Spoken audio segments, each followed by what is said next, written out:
Imagine a room in the year 1958. It smells of hot metal, ozone, and burnt dust. A massive machine takes up the entire space. It is loud, humming with the heat of thousands of glass vacuum tubes. A group of scientists in white shirts and narrow ties watch closely as heavy paper cards are fed into this mechanical beast. They are waiting for something impossible. They are waiting for a machine to learn. Before this moment, machines were simply powerful calculators. They followed instructions. But on this particular day, a psychologist named Frank Rosenblatt is trying to teach a machine to recognize shapes, not by giving it rules, but by letting it guess. When the machine finally identifies a pattern on its own, the world crosses an invisible line. The age of artificial intelligence begins. Welcome to the story of how human beings taught sand, wire, and electricity to think. Along the way, we will also study the English language. We will explore how words shape our understanding of history, and how understanding history helps us master a language. Listen for this phrase: a profound shift. A profound shift means a very deep and significant change. The transition from machines that calculate to machines that learn was a profound shift in human history. To understand why this change was so dramatic, we must look at how things used to be. For over a century before that hot room in 1958, computing was strictly rigid. In historical English, when we describe something as rigid, we mean it cannot bend, adapt, or change. In the 1840s, an English mathematician named Ada Lovelace wrote notes on an early mechanical computer designed by Charles Babbage.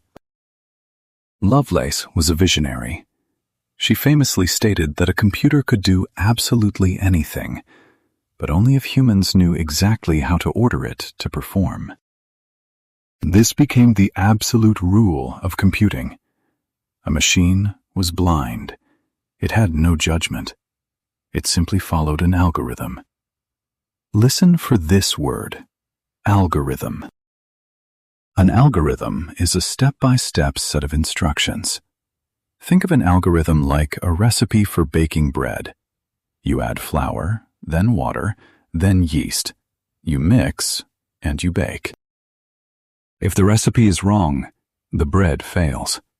The oven cannot fix a bad recipe. For a very long time, computers were just extremely fast ovens following our human recipes. If a human programmer made a mistake in the algorithm, the computer would confidently produce a mistake. But as the 1940s and 1950s arrived, the world became more complicated. Scientists were trying to decode enemy messages during World War II. They were trying to predict the weather across vast oceans. They were trying to track airplanes in the sky. The problems were becoming too complex for simple, rigid algorithms. Humans could not write the instructions fast enough. A British mathematician named Alan Turing saw this problem clearly. In 1950, he published a paper that started with a simple, shocking question: can machines think? Turing realized that writing a perfect algorithm for a complex world was nearly impossible. Instead of programming a machine to know everything like an adult, Turing suggested something radical. What if we built a machine that learned like a child? This idea sparked an intellectual fire. It moved the science of computing away from pure mathematics and toward biology. How does a human child learn? A child does not learn to recognize a dog by reading a mathematical description of a dog's ears, nose, and tail. A child learns through exposure. The child sees a dog, a parent points and says, "Dog." The child sees another dog and another. Soon, the child's brain recognizes the pattern. Researchers in the 1950s asked themselves, could we build an artificial brain that learns from exposure? This brings us back to Frank Rosenblatt and his massive humming machine in 1958. He called his invention the perceptron. Rosenblatt was not a computer scientist. He was a psychologist studying the human brain. He wanted his machine to mimic human neurons. To mimic means to imitate or copy the behavior of something.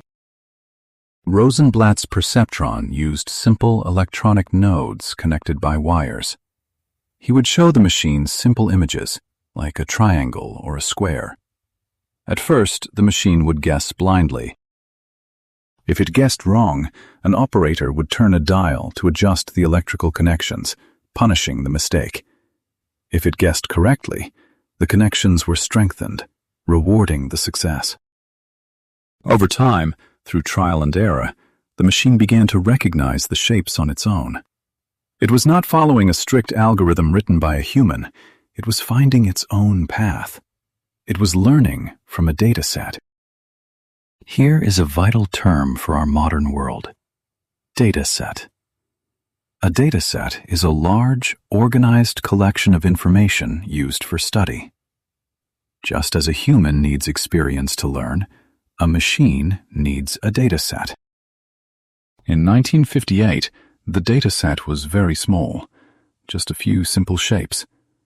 But the principle had been proven. The press immediately noticed. The New York Times published an article declaring that the perceptron was the embryo of an electronic computer that would one day walk, talk, see, and write. The excitement was overwhelming. Scientists promised that within 10 years, computers would translate languages perfectly, write beautiful poetry, and solve the mysteries of human disease. But history is rarely a straight line. The grand promises of 1958 soon collided with a harsh reality. There was a hidden flaw in the perceptron. It could only solve simple, linear problems. The machine's artificial brain was too shallow. Furthermore, the computers of the 1960s lacked the power to process large amounts of information, and large data sets simply did not exist. The excitement turned into frustration. The money from governments and universities began to dry up. The bright dawn of artificial intelligence faded into a long, cold darkness. Historians call this period the AI winter. We have seen the dream born in a quiet room filled with hot vacuum tubes. We have learned that an algorithm is a rigid set of rules, and a data set is the fuel for machine learning. We have witnessed the profound shift from machines that calculate to machines that guess. But why did the AI winter last so long? And how did a group of stubborn scientists keep the biological dream alive in the shadows, waiting for the technology to catch up to their theories? The funding had vanished, the press had gone quiet, and the grand promises of artificial intelligence seemed like a foolish dream. Welcome to the deep freeze of the AI winter. In the 1970s, university hallways that once buzzed with electric excitement grew entirely silent.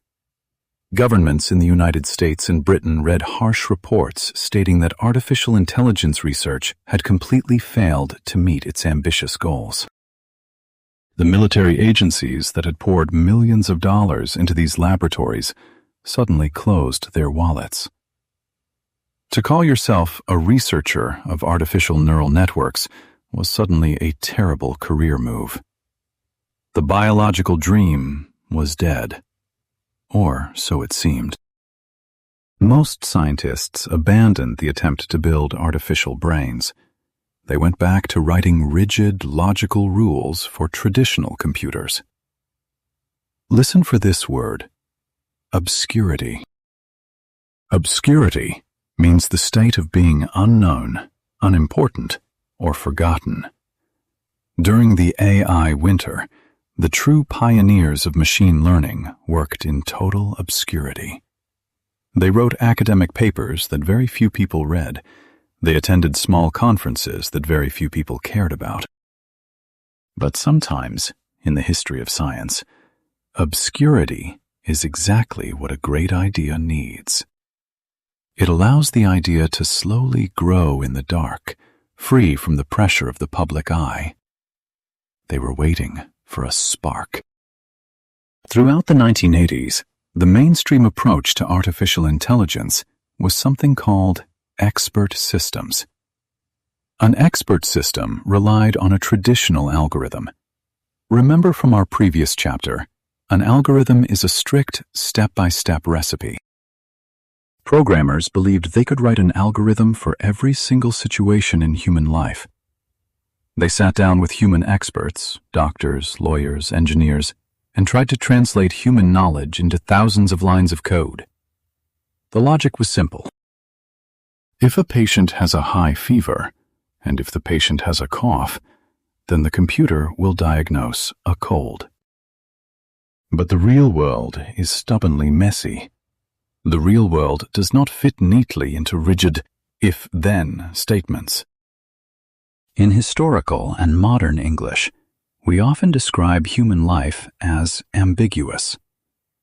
Listen for this word, ambiguous. Ambiguous means having more than one possible meaning, or not being clear and exact. A doctor looking at a sick patient deals with ambiguous symptoms. A driver navigating a busy street deals with ambiguous shadows and unpredictable pedestrians. Rigid expert systems panicked when they faced ambiguous situations. If the algorithm encountered a detail missing from its rulebook, it simply crashed. It could not adapt. It could not learn. Yet, hidden away in a few obscure laboratories, a small, stubborn group of researchers refused to give up on the idea of biological mimicry.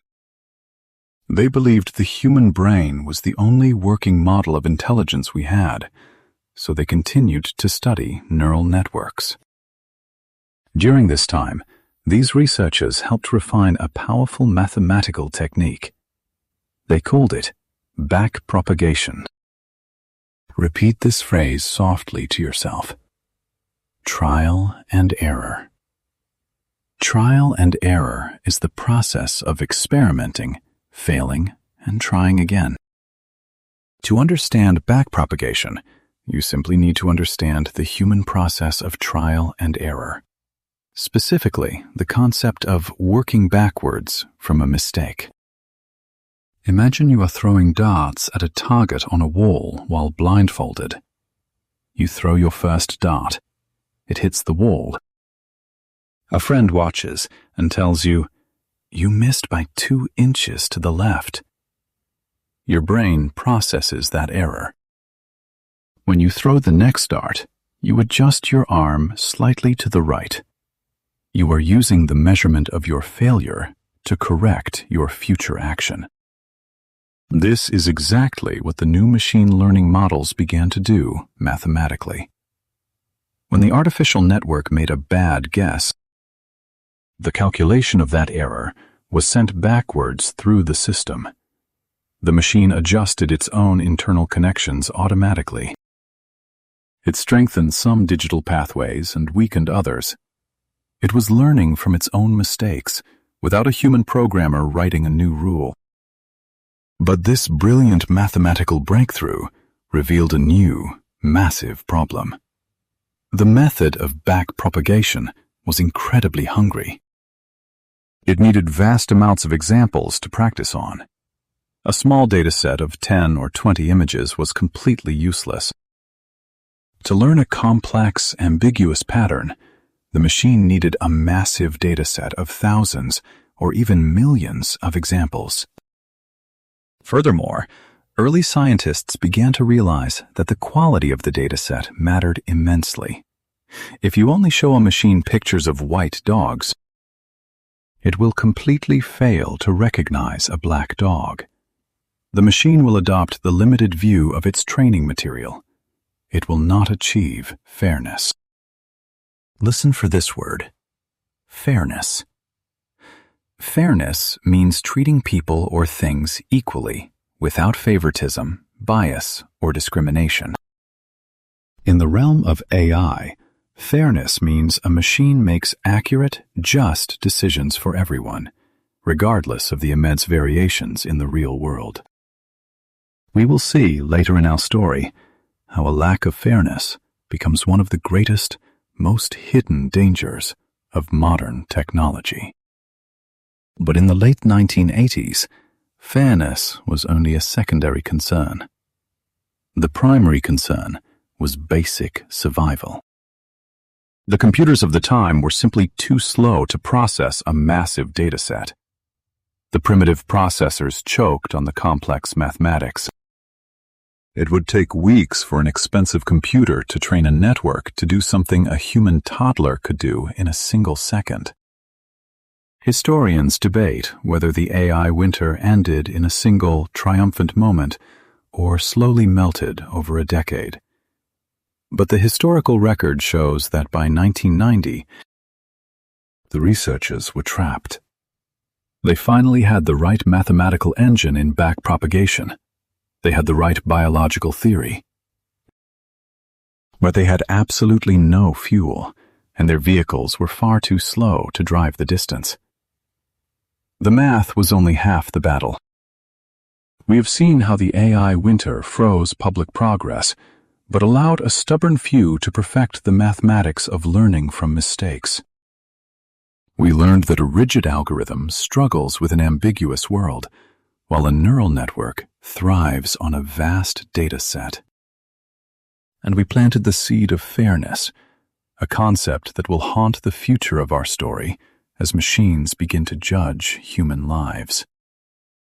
But how did the scientists finally get the massive amounts of data they desperately needed? And what happens when a global network connects human beings, turning every click, every photograph, and every word into digital fuel? A single wire connected two computers in a dark room in 1969.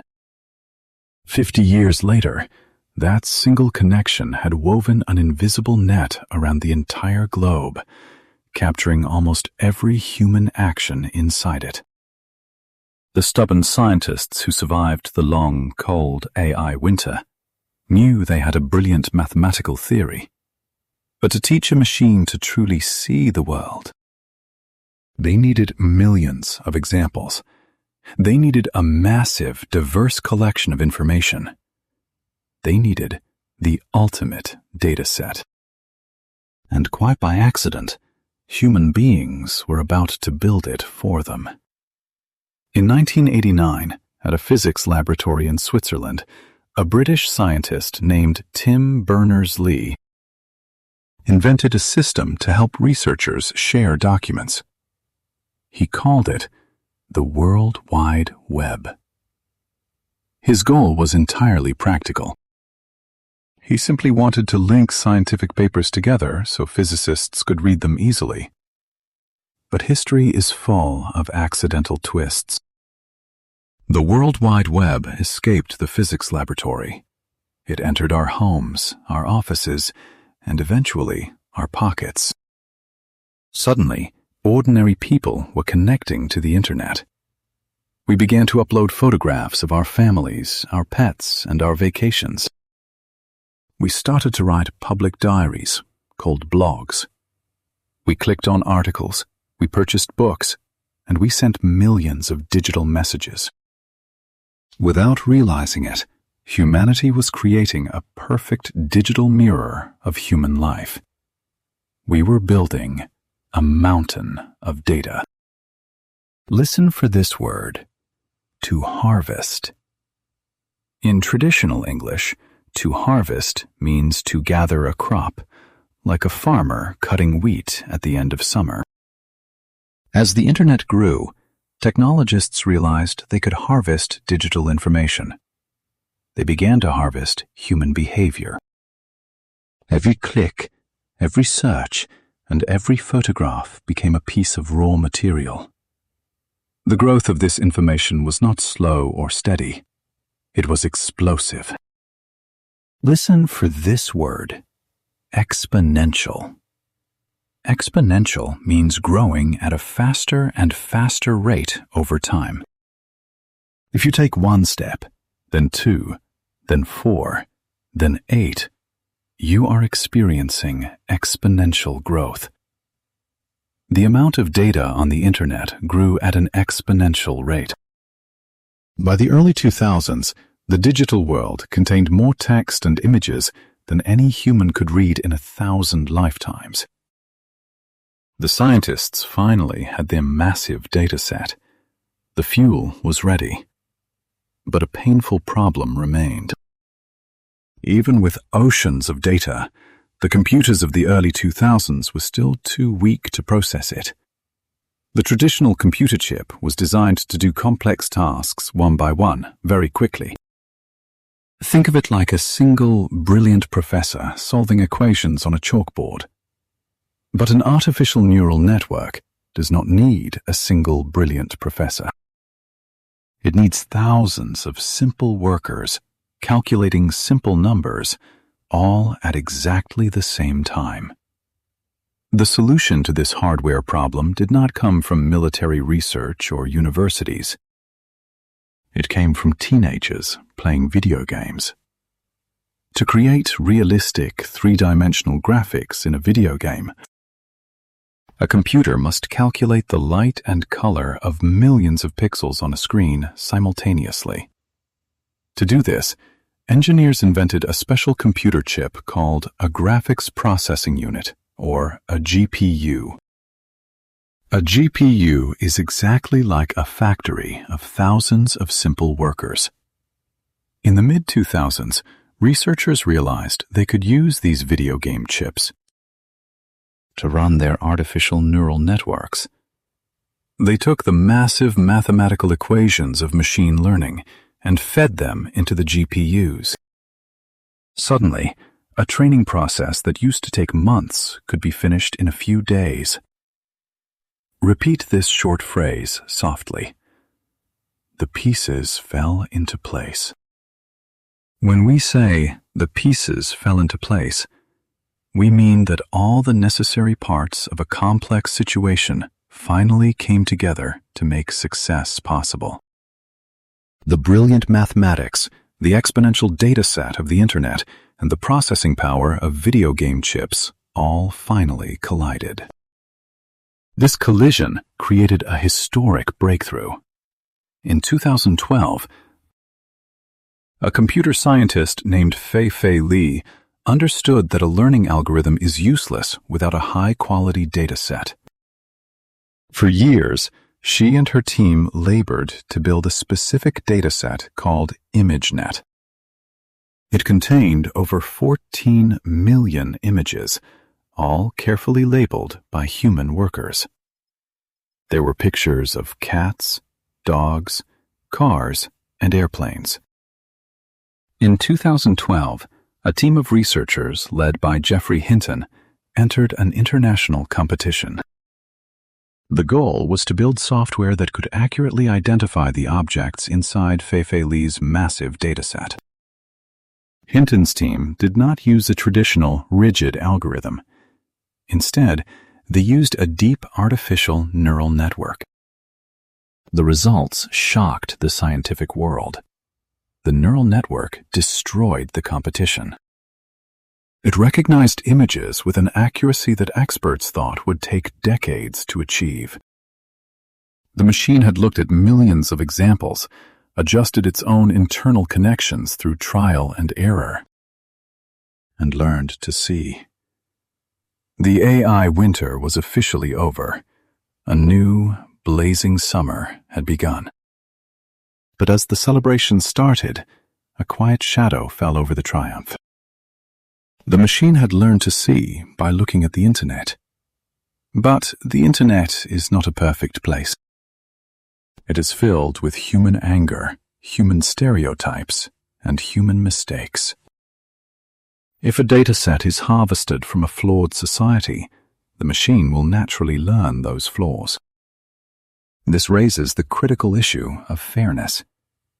If we train a computer on photographs where doctors are mostly men and nurses are mostly women, the machine will blindly assume that all doctors are men. It will fail to achieve fairness. It will simply act as a mirror, reflecting our own historical biases back at us, but disguised as cold mathematical truth. We have watched the internet transform from a scientific tool into an exponential field of data. We have seen how the desire for better video game graphics accidentally provided the processing power to awaken artificial intelligence. And we have witnessed the dramatic triumph of 2012, when a neural network finally learned to see the world. The technology has broken out of the laboratory. It is ready to enter society. But what happens when we trust these pattern-recognizing machines with human lives? How exactly are these networks now revolutionizing medicine and changing the way we heal the human body? In 1895, a German physicist working in a dark room noticed a strange, glowing green light. He placed his wife's hand in front of the invisible beam and saw the impossible. He saw the dark shadows of the bones inside her living flesh. When Anna Bertha Ludwig saw the ghostly image of her own skeletal hand, she trembled. She reportedly cried out, "I have seen my death." But she was wrong. She was actually looking at the future of human survival. Before Wilhelm Röntgen accidentally discovered the X-ray, doctors had to guess what was happening inside a living patient. They felt the skin, they listened to the breath, but the interior of the body was a dark, locked box. The X-ray was a profound shift. It changed medicine forever by allowing doctors to finally see hidden structural patterns. More than a century later, artificial intelligence is doing exactly the same thing. But modern machines are not just looking at shadows on a photographic plate. They are looking through oceans of digital information. Listen for this word: to diagnose. To diagnose means to identify a disease by looking at its signs and symptoms. For thousands of years, diagnosing a patient was an art performed by human beings. A doctor uses their eyes, their ears, and their years of medical training. But human eyes get tired after a long shift. Human brains get distracted by stress. A machine never blinks. It never gets tired. When we left our story, researchers had finally built artificial neural networks powerful enough to recognize images on the internet. It did not take long for scientists to ask a life-saving question. If a machine can learn to recognize a picture of a cat, can it learn to recognize a picture of a cancer cell? The answer, they soon discovered, was yes. But the machine needed a new type of education. A rigid algorithm cannot diagnose a complex illness. Remember that an algorithm is just a strict list of rules, written by a programmer. Human biology is too messy and ambiguous for simple rules. No two hearts are exactly the same. No two lungs look perfectly identical. Instead, researchers began to feed a massive new dataset into the computers. This dataset did not contain pictures of bicycles or airplanes. It contained millions of medical scans, X-rays, and microscopic tissue samples. Repeat this short phrase softly to yourself. Under the surface. When we say something is under the surface, we mean it is hidden from our immediate view. Sometimes it means a hidden emotion, but in medicine, it means a hidden danger. Artificial intelligence excels at finding patterns under the surface that human eyes simply cannot perceive. Let us look at a real-world example. There is a common complication of diabetes that damages the blood vessels in the back of the human eye. It causes blindness. For a human doctor, spotting this damage early is extremely difficult. The physical changes in the eye are microscopic. Listen for this word: subtle. Subtle means delicate, quiet, or very hard to notice. A loud noise is not subtle. A heavy rain is not subtle. A tiny shadow on a medical scan is very subtle. When researchers trained an artificial neural network on a massive dataset of eye scans, the machine learned to spot the subtle signs of disease years before a human doctor could see them. It achieved this by finding anomalies. An anomaly is something that is different from what is normal or expected. The machine does not know what an eye is. It does not know what blindness is. It only knows that out of 1 million healthy images, this specific cluster of pixels is a mathematical anomaly. By flagging this anomaly, the machine gives the human doctor a powerful warning. The doctor can then treat the patient before the blindness ever occurs. This is the biological mirror of our story. We built artificial neural networks by copying the structure of the human brain. Now, those artificial brains are being used to heal the human body. They are helping to design new medicines, predict heart attacks, and map the genetic code of dangerous viruses. But as this medical revolution spreads across the globe, a terrible danger remains hidden in the data. We must return to the vital concept of fairness. Fairness means treating people equally, without bias or discrimination. In the medical world, fairness is literally a matter of life and death. A machine learning model only knows the world it has been shown. If a hospital in London trains an artificial intelligence using a dataset entirely made up of patients from Europe, the machine becomes an expert on European biology. But what happens when that exact same software is sold to a hospital in Asia or Africa? Historical evidence shows us that diseases can present differently in different populations. Skin cancer looks different on dark skin than it does on light skin. If the dataset does not include diverse examples, the artificial intelligence will fail to recognize the subtle anomalies. In patients of color, it will confidently tell a sick person that they are perfectly healthy. Without fairness in the training data, the machine simply automates human blind spots. It scales our historical inequalities into the future. This is the great paradox of artificial intelligence. It is the most powerful tool for healing humanity has ever invented. But it is deeply fragile. It requires constant human oversight. We cannot simply trust the math.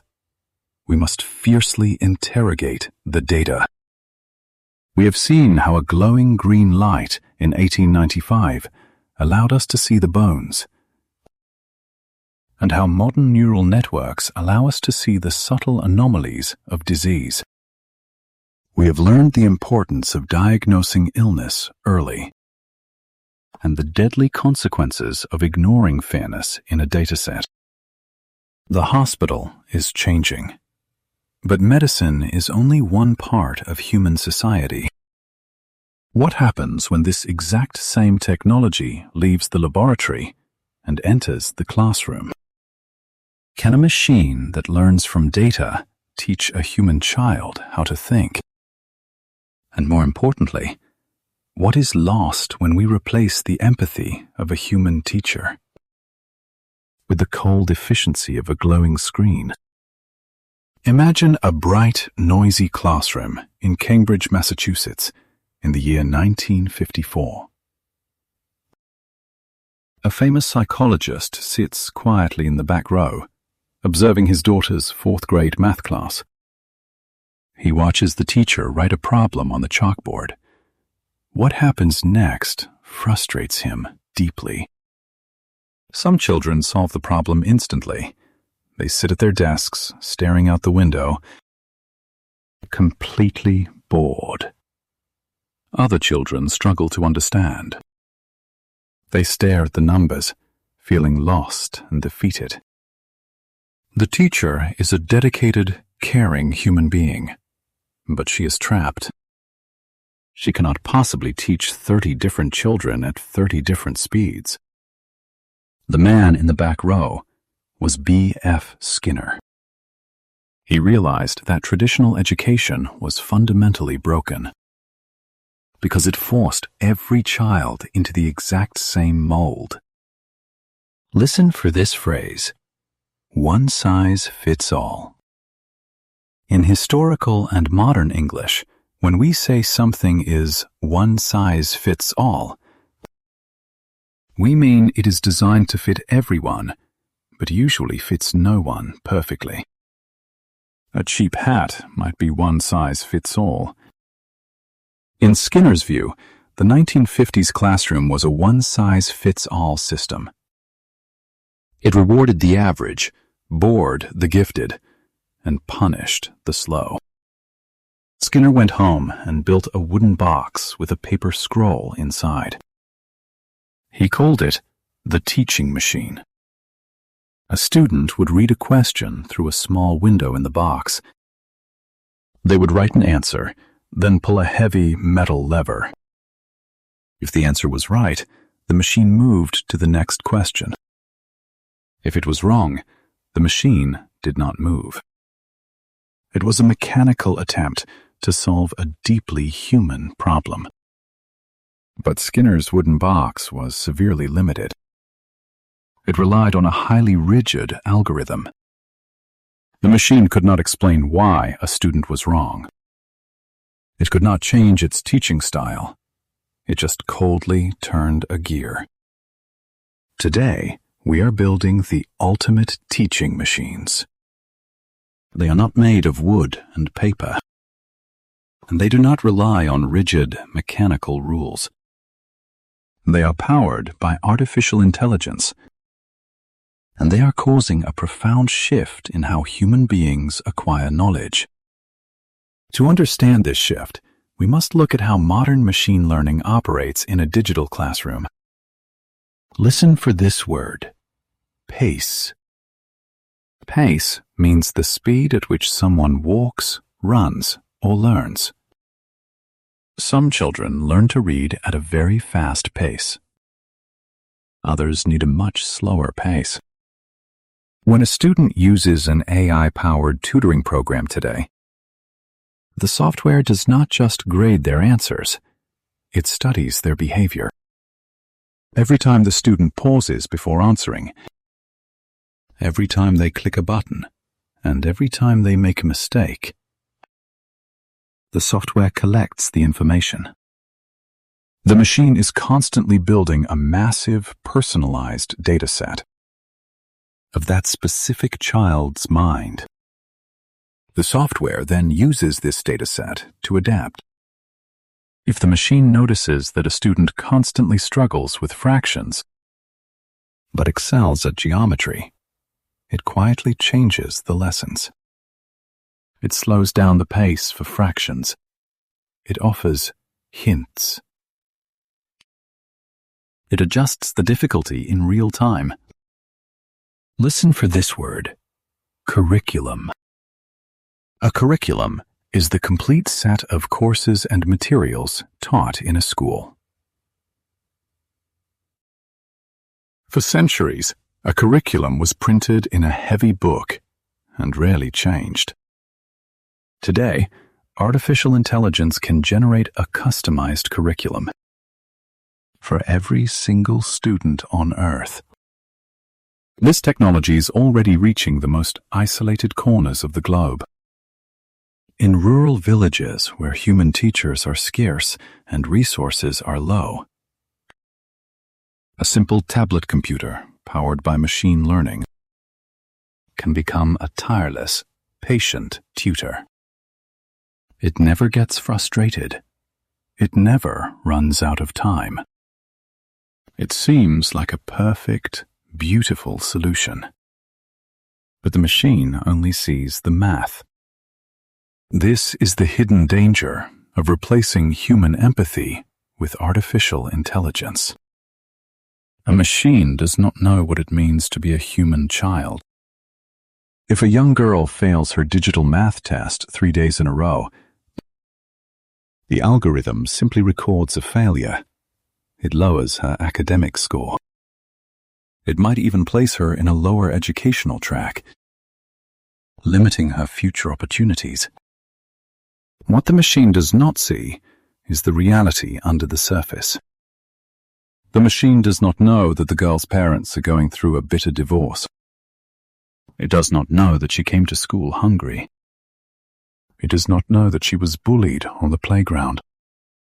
A human teacher sees a child crying and offers comfort. An artificial intelligence sees a child failing and offers a lower grade. This brings us back to the critical issue of fairness. Fairness means making decisions that are just and equitable. If an educational algorithm is trained on a dataset gathered mostly from wealthy, privileged schools, how will it judge a student from a poor, struggling neighborhood? Historians of technology debate how much authority we should give these machines. There is a growing fear that if we rely too heavily on data, we will build a system that sorts children into permanent categories before they even have a chance to grow. If the algorithm decides a child is a slow learner at age 8, will the machine permanently block them from advanced classes at age 14? Without human oversight, the ultimate teaching machine can easily become the ultimate invisible cage. We have explored the dusty classrooms of the 1950s, where B.F. Skinner dreamed of breaking the one-size-fits-all model. We have seen how a modern dataset allows software to tailor the pace and the curriculum to a single human mind. And we have questioned the fairness of trusting a cold, calculating machine with the emotional reality of a growing child. We are slowly inviting artificial intelligence to manage our hospitals and our schools. We are trusting it with our bodies and our minds. But a shadow is growing.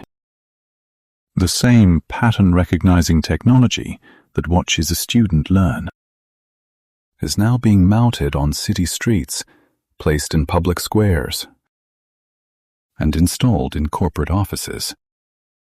What happens when the machine stops looking at our test scores and starts watching our every single move? In 1791, an English philosopher sat at his desk and drew a blueprint for the perfect prison. He called his invention the panopticon. Jeremy Bentham did not want to build a prison using heavy chains or dark dungeons. He wanted to build a prison using psychology. His design was a large, circular building.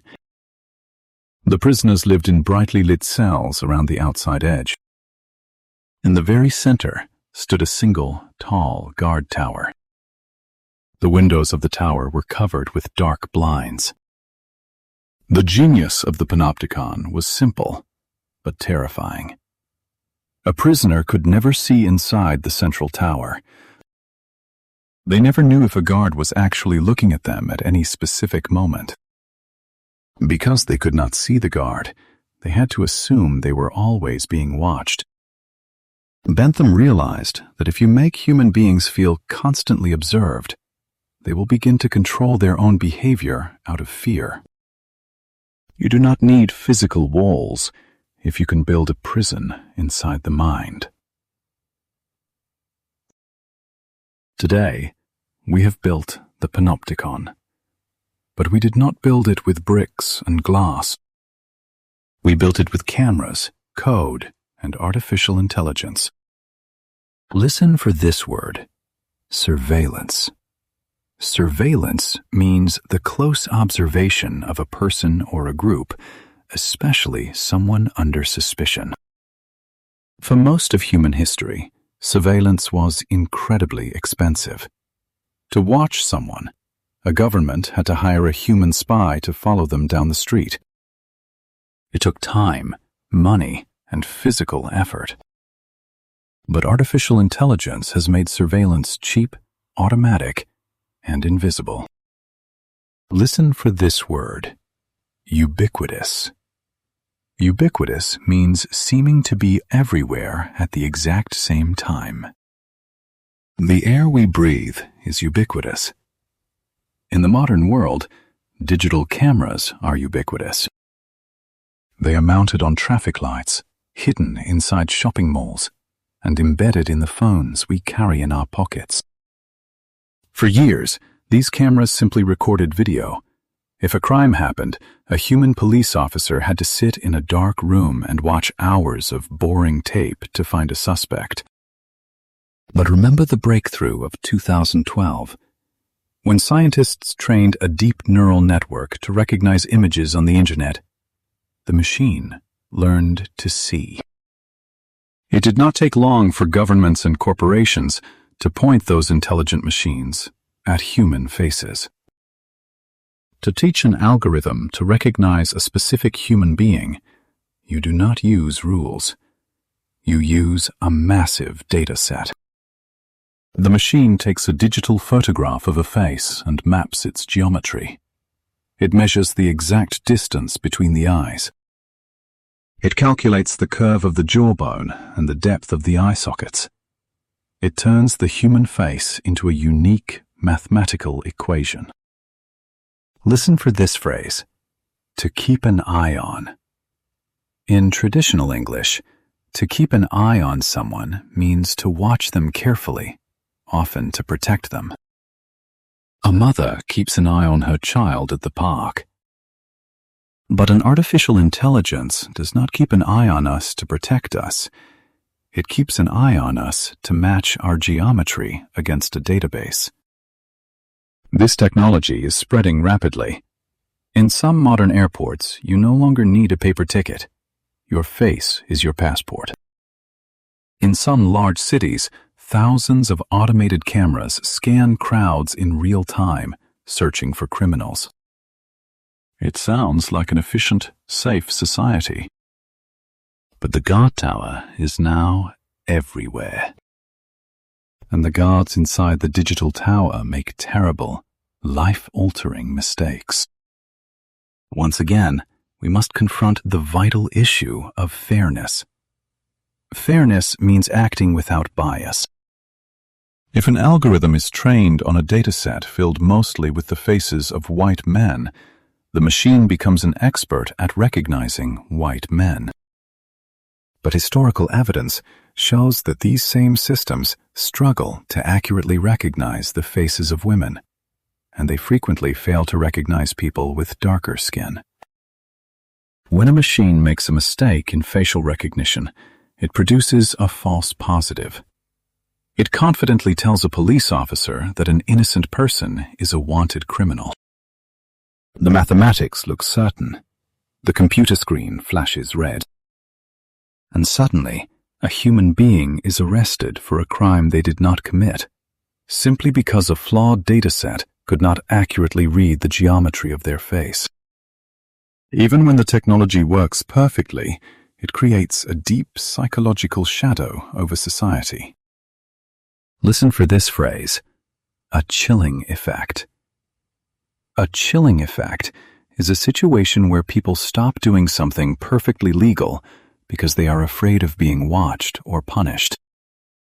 Imagine you want to attend a peaceful public protest to complain about a new law. It is your legal right to do so. But you know that the city is using artificial intelligence to scan the crowd. You know the machine will record your face, connect it to your name, and store it in a permanent government dataset. You might decide to stay home. You silence your own voice. That is a chilling effect. Just like the prisoners in Bentham's panopticon, we begin to change our behavior because we feel the invisible gaze of the machine. We lose our freedom of anonymity. We lose the ability to simply blend into the crowd. We have explored the 18th century blueprint of the panopticon and seen how it became a ubiquitous modern reality. We have learned that an algorithm maps the geometry of our faces, and that a lack of fairness in the training data can lead to false arrests. We have felt the chilling effect of constant surveillance. The machine is watching our streets. It is watching our schools and our hospitals. But what happens when the artificial intelligence stops merely watching us and starts actively doing our work? As these models become capable of writing, drawing, and organizing, what will happen to human labor? Will the age of intelligent machines free us from difficult tasks, or will it trigger the greatest wave of job disruption in human history? The sound of heavy wooden hammers smashing against iron shatters the quiet midnight air. The year is 1811, and a group of desperate men with blackened faces are going to war against the future. In the dark textile towns of Nottinghamshire, England, a secret rebellion is gathering. These men are highly skilled weavers. For generations, they have made their living by weaving cloth by hand. But a new invention has arrived in their towns: the automated power loom. This large, hissing machine can weave cloth much faster and much cheaper than any human being. The factory owners are firing the skilled workers and hiring untrained children to simply pull the levers of the machines. The weavers are terrified of starving. In the middle of the night, they break into the factories. They use heavy hammers to completely destroy the mechanical looms. They leave threatening letters signed with a fake name: General Ludd.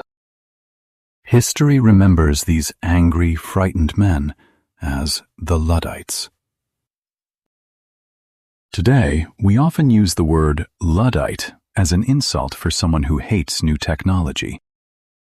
But historians tell a more complex story. The weavers did not hate technology. They hated the way the factory owners were using the machines to steal their survival. Listen for this word: livelihood.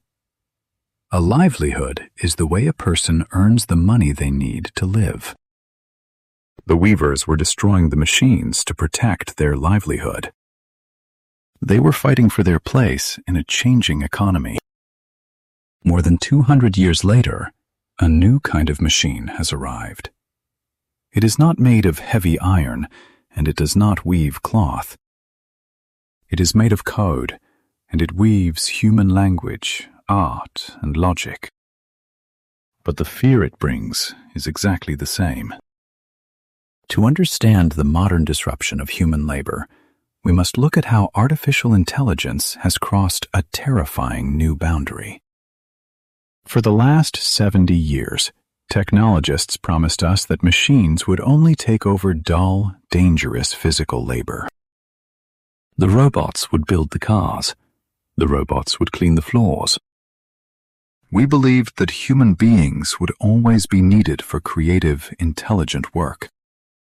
But we misunderstood the power of a neural network fed by an exponential dataset. In recent years, researchers created a new type of artificial intelligence called generative AI. Remember how early machines learned to see by looking at millions of pictures on the internet? Generative AI takes this a massive step further. Instead of just recognizing a pattern, the algorithm learns to predict and create entirely new patterns. Scientists took massive oceans of text, books, poems, computer code, and legal documents, and used them as a training dataset. They forced the machine to play a game of prediction. They would show the machine a sentence with the last word missing and ask it to guess. At first, it failed, but through billions of rounds of trial and error, the algorithm began to understand the hidden architecture of human language. Suddenly, the machine could write. If you ask a modern generative AI to write a poem about the moon in the style of Shakespeare, it does not copy an existing poem. It generates a completely new arrangement of words instantly. If you ask it to write a complex legal contract, it produces a perfect document in 3 seconds. Listen for this phrase, white collar. In historical and modern English, white collar refers to people who work in offices using their minds. The phrase comes from the white shirts that businessmen traditionally wore. The arrival of generative AI has sent a shockwave of panic through the white-collar world. Writers, illustrators, lawyers, and computer programmers are suddenly looking at a machine that can perform their livelihood faster and cheaper. Listen for this word, obsolete. Obsolete means no longer used or needed because something newer and better has replaced it. A cassette tape is obsolete. Many modern workers are terrified that their hard-earned skills will soon become obsolete. Once again, we must confront the vital issue of fairness. Fairness means treating people justly and without exploitation. Many artists are asking a deeply painful question about fairness today. The artificial intelligence can only draw a beautiful picture because it was trained on a massive dataset of human art. It learned from human painters. Is it fair that a technology built on the unpaid labor of human artists is now being used by massive corporations to make those exact same artists obsolete? Just like the Luddites of 1811, modern workers are not necessarily angry at the math. They are angry at how the tool is being used by the powerful to lower wages and eliminate jobs. But history also offers us a cautious hope. When the automated looms took over the textile industry in the 19th century, human labor did not end. It simply shifted. The cheap cloth made clothing affordable for everyone. New industries were born. New jobs were created that the weavers of 1811 could never have imagined. Listen for this word, to augment. To augment means to increase the value or effectiveness of something by adding to it. Many economists believe that artificial intelligence will not destroy human labor entirely. Instead, it will augment us. A doctor augmented by AI will diagnose diseases faster. An engineer augmented by AI will design safer bridges. The human being remains the pilot. The machine simply becomes an incredibly powerful engine. We have heard the crashing hammers of the Luddites fighting for their livelihood. We have seen how a generative algorithm, trained on an infinite data set, threatens to make white-collar skills obsolete. And we have questioned the fairness of a machine that learns from human creativity only to replace human creators. The nature of work is changing before our eyes. But as we allow these machines to generate our letters, our news, and our art, a deeper, more psychological threat emerges. If a machine can perfectly mimic human writing and human voices, how will we know what is real? When the digital world floods with synthetic lies, how will human society maintain its grip on the truth?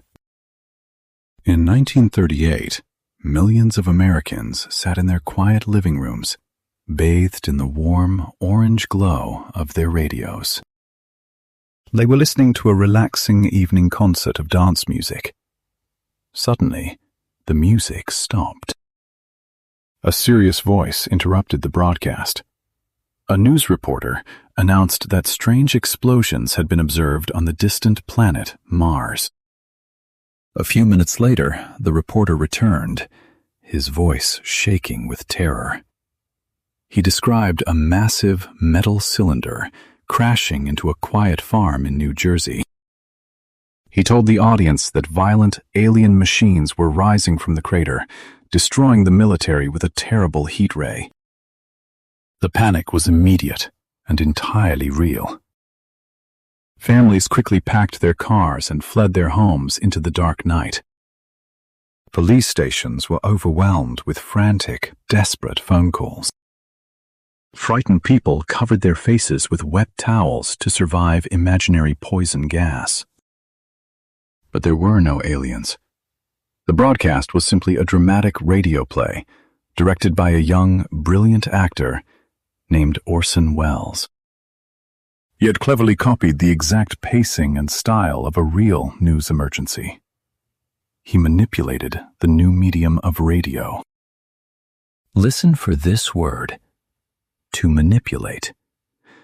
To manipulate means to control or influence a person or situation cleverly, often unfairly. Orson Welles manipulated his audience by using a format they completely trusted. The listeners panicked because society had not yet learned to question the confident voice coming from the wooden box. Today, we are facing a much deeper crisis of truth. The voices we hear and the images we see on our digital screens are no longer just actors reading a script. They are mathematically generated illusions. Welcome to the era of synthetic reality. Listen for this word: synthetic. Synthetic means something artificial that is made to closely imitate a natural product.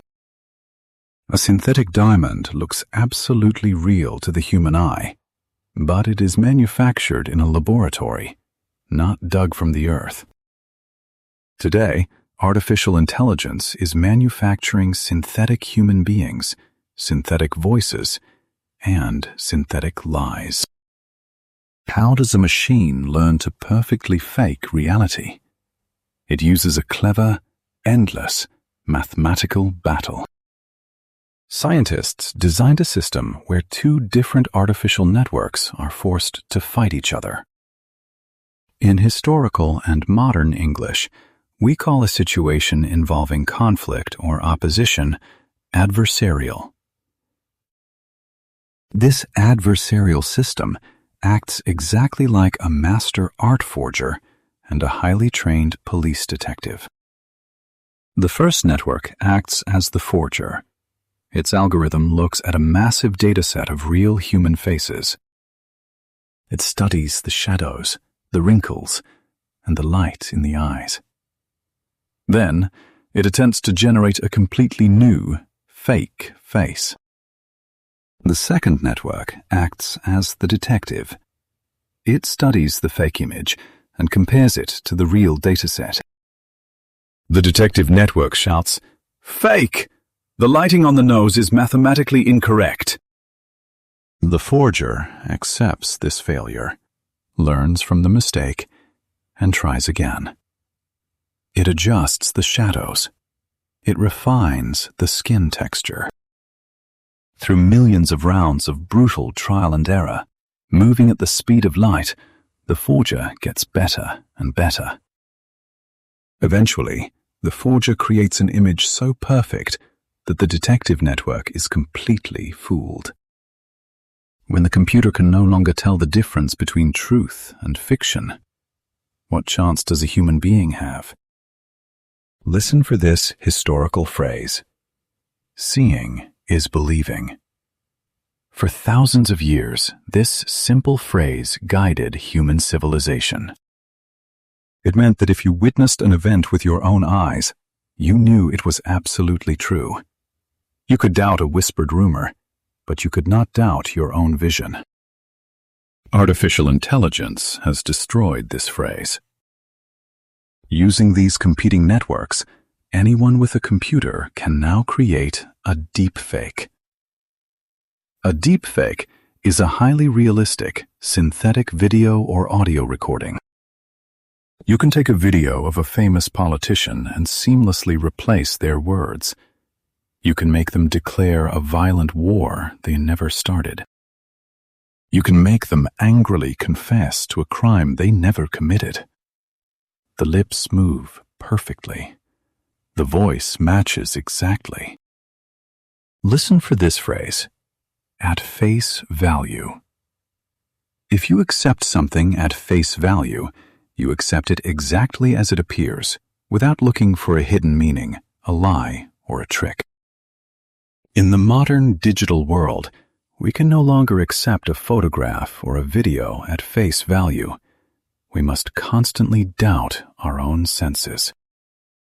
Once again, the dark shadow of our story touches the vital concept of fairness. Fairness means acting justly, ensuring a level playing field without bias or harm. But what happens to the fairness of a democratic election if a deepfake video ruins a candidate's reputation just hours before the voting begins? What happens to the fairness of the justice system if an innocent person is convicted because of a synthetic audio recording? If a society relies on a corrupted, synthetic dataset of public information, that society simply cannot function. Trust is the invisible glue that holds a civilization together. When we cannot agree on basic, visual facts, the glue dissolves and the community shatters. We have seen how a clever radio broadcast in 1938 caused mass panic because people trusted the medium. We have learned how a master forger algorithm fights a detective algorithm to create synthetic media. And we understand the terrible threat to fundamental fairness when seeing is no longer believing. The angry weavers of 1811 smashed their automatic looms with heavy iron hammers. But you cannot smash computer code with a hammer. You cannot arrest an invisible equation. So, how do we survive this profound shift? If the technology is moving significantly faster than human psychology, who is responsible for building the brakes? Can modern governments control the learning machine? Or must we desperately design ethical principles directly into the artificial brain? In the autumn of 1937, a pharmaceutical company in the United States invented a sweet-tasting liquid medicine. They bottled it beautifully, giving it a bright red color and a pleasant, fruity smell. They shipped it across the country, promising it would cure terrible infections, especially in young children.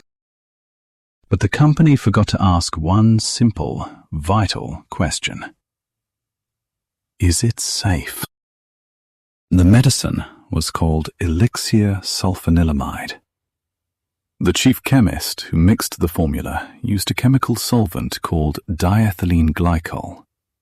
Today we know this chemical as a toxic ingredient in engine antifreeze.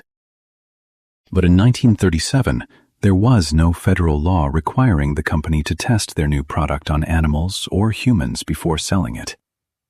They simply mixed the chemicals, bottled the bright red liquid, and sold it to trusting families. Tragically, over 100 people died, many of them children. The public was absolutely outraged. The government realized that an advanced, modern society could not simply trust powerful corporations to be careful. They needed strict rules. They needed human oversight. Listen for this word: oversight. Oversight means the responsibility of managing or supervising a system to ensure it works correctly and safely. In 1938, the United States government passed a powerful new law requiring rigorous oversight for all new medicines. A company could no longer just sell a chemical. They had to scientifically prove it was safe first. Today, we are living through a very similar crisis, but we are not dealing with untested chemicals poured into glass bottles. We are dealing with untested artificial intelligence poured into our society. Listen for this phrase: a double-edged sword. In historical English, a double-edged sword is a weapon that can cut your enemy, but it can also swing back and cut you. It means something that has both incredible benefits and terrible dangers. Artificial intelligence is the ultimate double-edged sword. We have seen throughout our journey that an algorithm can brilliantly help doctors diagnose a disease, but it can also blindly deny a person a job. We know that a massive dataset can teach a computer to understand complex language, but it can also absorb the darkest, most biased parts of human history. To survive this new era, we need the modern equivalent of the 1938 medicine laws. This brings us to a crucial English word for the digital age: transparency. Transparency literally means the quality of allowing light to pass through so that objects behind can be distinctly seen. A glass window has transparency. A thick brick wall does not. In technology, transparency means that a company must openly explain how its artificial intelligence makes decisions. Right now, many advanced neural networks operate as a dark, locked box. Information goes in, a decision comes out. But even the programmers do not fully understand the billions of mathematical calculations that happened inside. This is incredibly dangerous. If an algorithm denies you a bank loan or a university admission, the institution cannot simply say, "The computer said no." True transparency means the engineers must be able to open the digital box, examine the mathematical weights, and explain exactly why the decision was made. They must prove there is fairness in the system. Remember, fairness means acting without bias or discrimination. If the dataset used to train the bank's machine was biased against your specific neighborhood, the machine completely lacks fairness. Without transparency, that lack of fairness stays forever hidden in the dark, punishing people silently. But transparency is only useful after a mistake happens. How do we prevent the disaster in the first place? We must return to the tragic lesson of 1937.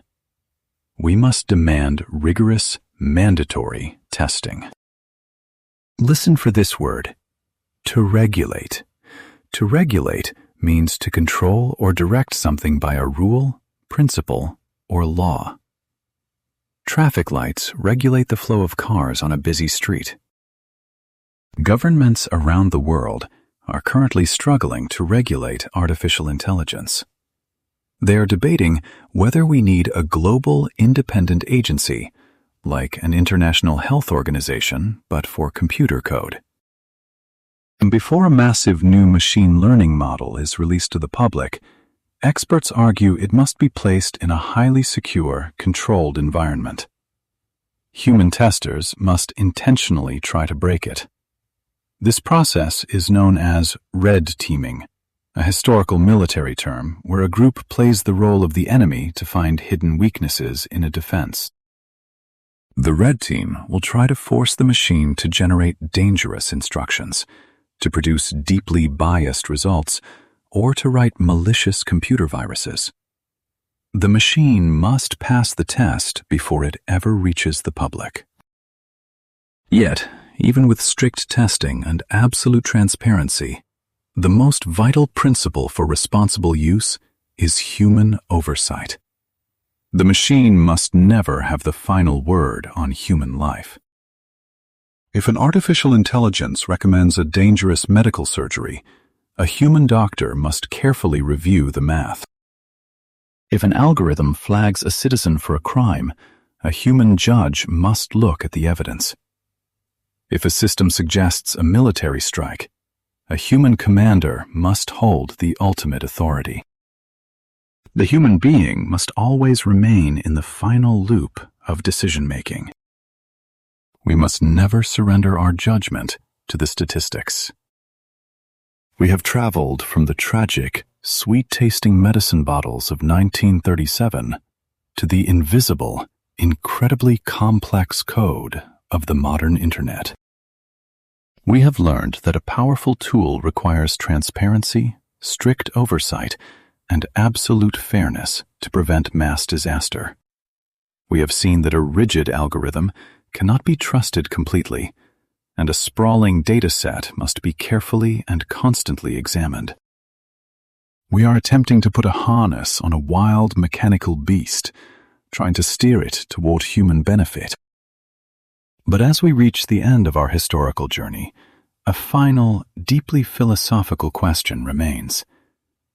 The technology will not slow down. It will only grow smarter, faster, and more integrated into our daily routines.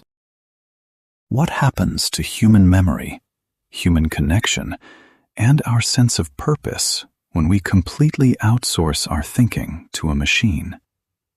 Can we maintain our essential humanity in the looming age of artificial intelligence? In ancient Greece, a brilliant philosopher walked the dusty, sunlit streets of Athens, deeply terrified of a new technology. He believed this strange new invention would completely destroy the human mind. The philosopher was Socrates, and the year was roughly 400 BCE. The terrifying new technology was not a machine of war. It was not a mechanical loom or a chemical weapon. It was the written word. Socrates passionately argued that if human beings learned to write things down, they would no longer use their memories. They would stop remembering the great epic poems and the complex histories of their ancestors. Listen for this phrase: to outsource. To outsource means to give a task or responsibility to someone or something else.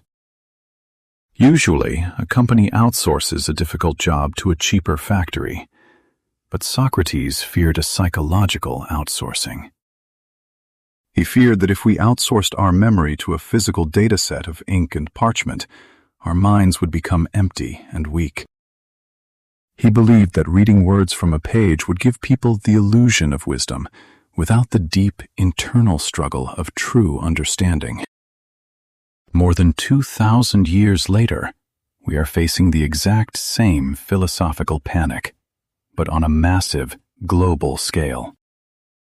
We are no longer just outsourcing our memory to books. We are outsourcing our logic, our art, and our most critical decisions to an artificial algorithm. We are trusting machines to evaluate our health, grade our children, and police our streets. And just like Socrates, modern human beings are asking a fearful question. If the machine does all the thinking, what happens to us? To answer this, we must look at another brief moment in history. In the 1970s, math teachers around the world protested against a new invention: the cheap electronic pocket calculator. Teachers were terrified.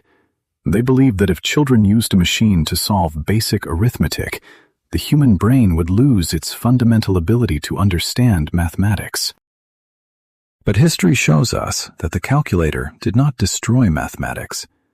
It automated the boring, rigid calculations. By giving the repetitive work to a machine, human beings were freed to explore higher, more beautiful concepts like astrophysics, quantum mechanics, and advanced engineering. Listen for this word: inevitable.